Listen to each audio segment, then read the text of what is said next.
저희 건축사 사무소 시인공간은 전남 순천에 있는 패시브하우스를 중심으로 하는 건축 설계 사무소입니다. 저희들은 사실 건축 사무소지만 건축하는 친구들 외에도 IT나 또는 그래픽 그리고 또 문학하는 친구들까지 다양하게 지금 분포가 돼 있고, 이 친구들 통해서 저희들이 패시브하우스를 널리 보급하고 대중화하는데 조금 열심히 주력을 하고 있습니다. 2013년 이래로 그 패시브하우스와 저에너지하우스를 시작한 이래로 지금 한 70여 동의 건축을 다 완공하였습니다.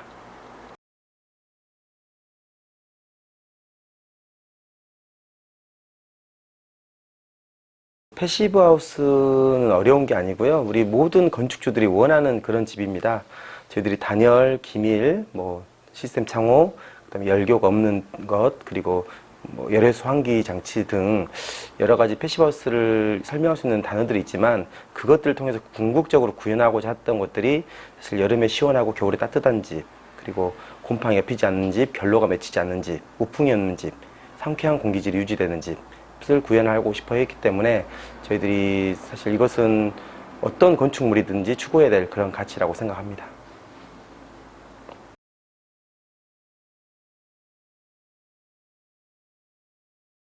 제가 만약에 어려서부터 아파트에 살았더라면 이런 쪽에 관심이 없었을 건데요. 제가 아주 추운 한옥에 살다 보니까 굉장히 따뜻한 집을 짓고 싶은 그런 갈증이 많았습니다. 그러던 차에 이제 2013년도에 이필열 교수님으로부터 패시브하우스를 공부하고 나서 저희들이 공부해 보니까 이것은 어떤 모든 건축물들이든지 이렇게 가야 되겠다라는 생각을 했고, 이것을 저뿐만이 아니라 많은 건축사들에게 또는 많은 시공자 그리고 많은 건축주들에게 알리고 누리도록 해야겠다라는 생각을 해서 이렇게 운동을 하기 시작했습니다.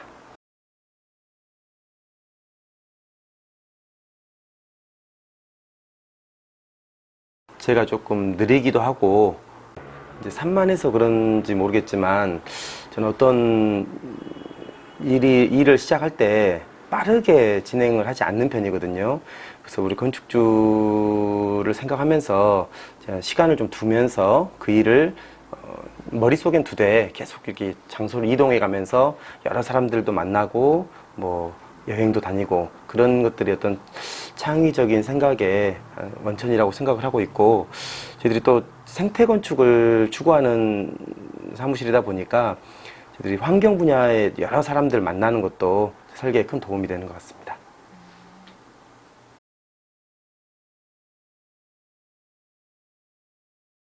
거창하게 들릴지 모르겠지만 사실 어떤 건축물이라고 하는 것이 건축주의 개인의 어떤 것이기도 하지만, 사실 그 건축 주변의 어떤 질서와 또는 그 여러 사람들에게 영향을 많이 미치는 건축이다 보니까 사실 어떤 사유성과 공공성, 그 두 가지 측면이 동시에 만족돼야지 좋은 건축이라 생각을 합니다.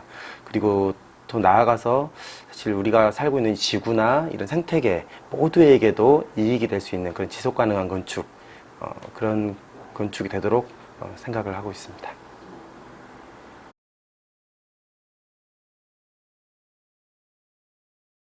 사실 저희 건축사 사무소다 보니까 주택뿐만이 아니라 여러 가지 용도의 건축물들이 의뢰되고 설계되는데요.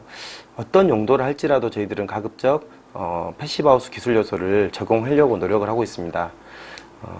이게 이제 패시브하우스 기술 요소라고 하는 게 사실 단열, 기밀 이런 것들인데, 이런 것들이 어떤 건축물이든 적용됐을 때는 건축물의 에너지 성능 개선으로 인해서 경제적 효과뿐만 아니라 어떤 건강한 생활 공간을 만들 수 있고요. 그리고 이제 어떤 지구 환경에도 기여를 합니다. 그리고 저희들이 패시브하우스의 가장 큰 장점이라고 할 수 있는 게, 어떤 건축물을 지어보지 않고도 그 건축물의 에너지 성능을 미리 사전에 예측할 수 있다는 건데요. 저희들이 어떤 건축물 설계할 때 사전에 PHPP라고 하는 에너지 계산을 먼저 수행하는데, 그렇게 되면 건축물의 디자인과 어떤 에너지 성능과의 관계, 그리고 어떤 건축물의 부위별 적정 단열 두께, 그리고 건축물 전체의 창호 비율, 최적의 창호 비율, 이런 것들을 사전에 예측할 수 있고요. 그것에 대해서는 저희가 끝나고 나서 준공이 된 이후에 모니터링이랄지 또는 우리 건축주하고의 어떤 그런 인터뷰를 통해서 어떤 그 유효성을 검증하고 있습니다.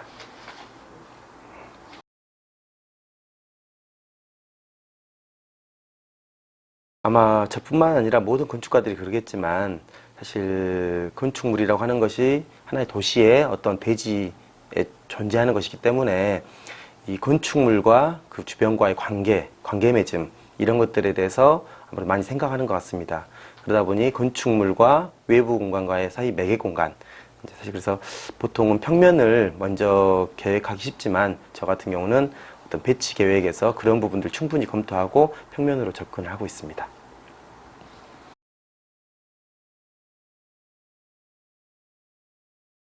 순천에 이제 홍선사라고 하는 그 작은 그 절이 하나 있는데요.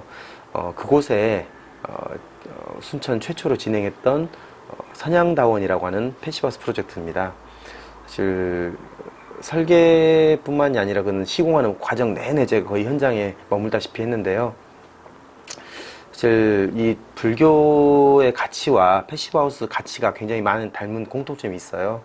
그런 부분들을 주지스님께 오랜 시간 동안 설득을 해서 그 프로젝트를 진행할 수 있게 되었는데 짓는 과정 속에서 어떤 바닥 난방을 하지 않는 이런 건축물이라는 이 소문이 사찰내에 돌면서 신도들이 굉장히 많이 좀 그 부분에 대해서 우려를 했고 결국은 제가 한 2시간에 걸친 청문회까지 이렇게 했습니다.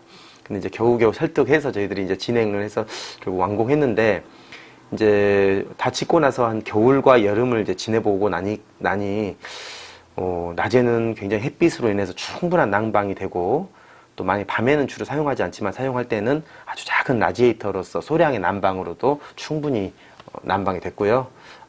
여름에도 굉장히 좀 실내 공간이 뽀송뽀송하고 아주 상쾌하다고 스님께서 하셔가지고 그 뒤로는 뭐 아주 잘 사용되고 있다고 들었습니다.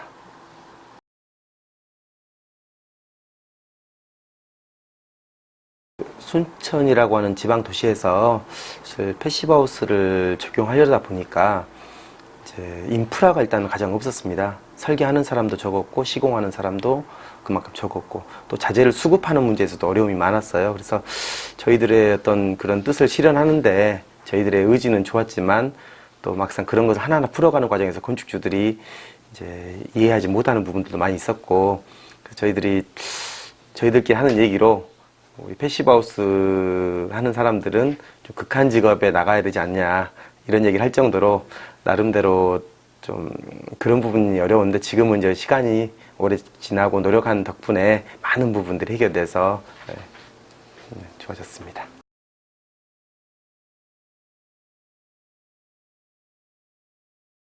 저희들이 하는 데서 2가지 편견이 있는 것 같아요. 하나는 싸고 좋은 집을 짓고 싶은 건축주의 욕구가 있는 거고 또 그런데 또 패시브하우스는 또 비싸다라고 하는 것도 편견인 것 같아요. 저희들이 지금 계속 꾸준히 노력하고 있는 부분이 지금 경제성 연구인데요. 사실 오히려 패시브하우스는 돈이 많은 사람보다는 돈이 없는 어떤 저소득층에게 보급돼야 될 건축물이거든요. 그래서 저희들이 사실 어떤 불필요한 외벽을 합쳐서 맞벽을 시켜줌으로 인해서 한 4세대 정도가 이렇게 벽체가 공유될 수 있는 그러한 건축물. 그래서 많은 사람들이 싸고 좋은 집을 정말 실현해서 누릴 수 있는 그런 건축을 도전해보고 싶습니다.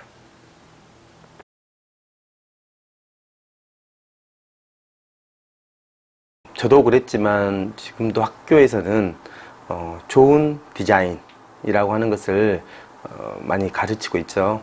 근데 그 좋은 디자인이라고 하는 것을 우리 학생들이 형태 미학적인 측면으로만 보지 않길 바랍니다. 사실 좋은 건축이라고 하는 것은 건축이라는 것 자체가 공간이기 때문에 어떤 아주 쾌적하고 건강한 공간 그리고 또 어떤 누구도 소외되지 않는 그런 배려와 섬세함이 있는 그런 공간 그리고 또 다른 주변과 사회에 긍정적인 영향을 주는 공간들 그리고 나아가 생태계에도 이로움을 주는 그런 건축이 좋은 건축이라고 볼 수 있거든요. 그래서 그런 좋은 디자인이라는 것은 그러한 모든 것들을 담는 그런 진정한 의미의 좋은 디자인을 추구하는 후학들이 되길 바라겠습니다.